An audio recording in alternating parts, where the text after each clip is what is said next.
একটি মেয়ের গর্ভের সন্তানের 3 মাস হওয়ার আগেই গর্ভের বাচ্চা নষ্ট করে ফেলে, তাহলে কি সে গুনাহগার হবে? আমি একজনের কাছ থেকে কিছু টাকা ধার নিয়েছিলাম, তার সাথে আমার যোগাযোগ নেই, যোগাযোগ কোনোভাবেই আর করা সম্ভব নয়। এখন আমি কি করতে পারি? আমার ভাতিজা আমাকে ছোট আব্বু বলে ডাকে, এতে কোনো সমস্যা হবে কিনা? পরিবারের সদস্যদের সঙ্গে শান্তি বজায় রাখার জন্য ছোট ছোট মিথ্যা বলা যাবে কিনা?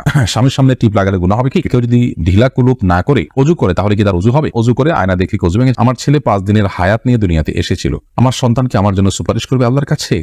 আরফাত ফারজান আপনি লিখেছেন, স্বামীর সামনে টিপ লাগালে গুনাহ হবে কি? সৌন্দর্য বর্ধনের জন্য লাগাতে পারেন, কোনো অসুবিধা নেই। ইবাদত ইসলাম আপনি লিখেছেন, অজু করে আয়না দেখে অজু ভেঙে জানা, এতে কোনো অজু ভাঙে না। এরপরে চামেলি খাতুন আপনি লিখেছেন, পরিবারের সদস্যদের সঙ্গে শান্তি বজায় রাখার জন্য ছোট ছোট মিথ্যা বলা যাবে কিনা? ছোট ছোট মিথ্যা আর বড় বড় মিথ্যা আসল অবস্থায় ঘৃণিত এবং জঘন্য অপরাধ, এটি মৌলিকভাবে করা যাবে না। তবে দুজনের মধ্যকার বিবাদ মেটাবার জন্য যদি মিথ্যা বলতে হয়, একজনের কাছে গিয়ে অন্যজনের ব্যাপারে ইতিবাচক কথা, এমন কোনো কথা বলা যাতে করে তাদের মধ্যে সম্পর্কটা জোড়া লাগে, তো সেটাকে শরিয়া জায়েজ রেখেছে। পরিবারের সদস্যদের মধ্যে যদি এরকম কোনো পরিস্থিতি তৈরি হয়, তাহলে সেক্ষেত্রে ওই ধরনের মিথ্যা কথা বলা জায়েজ আছে। এছাড়া আপনি খেয়াল খুশির মতো আপনি মিথ্যা বললেন পরিবারের সদস্যদের মধ্যে তথাগত শান্তি বজায় রাখার জন্য, এটি জায়েজ নয়। আফসানা শারমিন রোশনি আপনি লিখেছেন, আমার ছেলে 5 দিনের হায়াত নিয়ে দুনিয়াতে এসেছিল, আমার সন্তানকে আমার জন্য সুপারিশ করবে আল্লাহর কাছে? বল, আপনার সন্তান আল্লাহর কাছে ইনশাআল্লাহ বিদিন আপনার জান্নাতের পথকে সুগম করবে কিয়ামতের ময়দানে, এবং এ ধরনের সন্তান বাবার জন্য জান্নাতে অপেক্ষা করবে, এরকম বিভিন্ন বর্ণনা পাওয়া যায়। যদি আপনি সবর করতে পারেন, আল্লাহ তাআলা আপনাকে সবর করার তৌফিক দান করুন, উত্তম বিনিময় দান করুন। জোস মাসুম মামুন এআইডি থেকে আপনি লিখেছেন,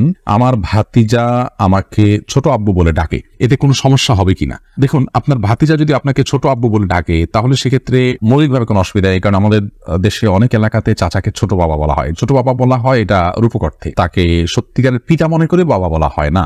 মানে আমুর রাজুল ইসলাম ওয়াবি, একজন কারোর চাচা তার বাবার মতোই অনেকটা শ্রদ্ধার জায়গা থেকে এবং অন্য অনেক দিক থেকে, সেই জায়গা থেকে তাকে ছোট আব্বু বলার যে প্রচলন আছে, এই প্রচলনটা আপনার রূপক অর্থে বলা হয়, সেই অর্থেই প্রচলনটা আছে, যার কারণে এটাতে আপনার বাপ নয় তাকে বাপ ডাকার যে অপরাধ, সে অপরাধ বা সে গুনাহ এখানে হবে না। শারমিন আক্তার আপনি লিখেছেন, আমি একজনের কাছ থেকে কিছু টাকা ধার নিয়েছিলাম, তার সাথে আমার যোগাযোগ নেই, যোগাযোগ কোনোভাবেই আর করা সম্ভব নয়। এখন আমি কি করতে পারি? আপনি যদি তার সাথে যোগাযোগের কোনো সুযোগ না থাকে এবং যোগাযোগের কোনো সম্ভাবনা না থাকে, তাহলে সেক্ষেত্রে ওই টাকাটা কোনো গরিব দুঃখীকে দান করে দিবেন তার তরফ থেকে, অর্থাৎ তার তরফ থেকে ডোনেশন করে দিলেন, দান করে দিলেন, সবটা তার আমল নামায় যুক্ত হলেন, মাধ্যমে ইনশাআল্লাহ আপনি দায়মুক্ত হওয়ার চেষ্টা করতে পারেন। এমনি আলামিন লিখেছেন, কেউ যদি ঢিলা কুলুপ না করে অজু করে, তাহলে কি তার অজু হবে? যদি পেশাবের পর পানি ব্যবহার করেন, তারপর আর পানি ফোটা পেশাব ফোটা না বাইর হয়, অজু হয়ে যাবে, ঢিলা করা তার জন্য ফরজ ওয়াজিব নয়। মাইদুল ইসলাম সুবর্ণ আপনি লিখেছেন, একটি মেয়ের গর্ভের সন্তানের 3 মাস হওয়ার আগেই গর্ভের বাচ্চা নষ্ট করে ফেলে, তাহলে কি সে গুনাহগার হবে? গর্ভের বাচ্চা নষ্ট করা সর্বাবস্থায় অপরাধের কথা, কিন্তু যদি সন্তানের মধ্যে হার্টবিট বা প্রাণ সঞ্চারিত হওয়ার আগেই আপনার কোন এমন ওজরের ভিত্তিতে সেটি নষ্ট করা হয় যে ওজরটি শরিয়া গ্রাহ্য, যেমন তার ফলশ্রুতিতে মার শরীর বা জীবনের মধ্যে হুমকি আছে, বা বড় কোনো বিপদ হতে পারে, বা বড় কোনো সমস্যা আছে, এরকম কোন ওজরের ভিত্তিতে যদি এটা করে, তাহলে সেটা ক্ষেত্র বিশেষে ওজরের উপর নির্ভর করে সেটা জায়েজ হতে পারে।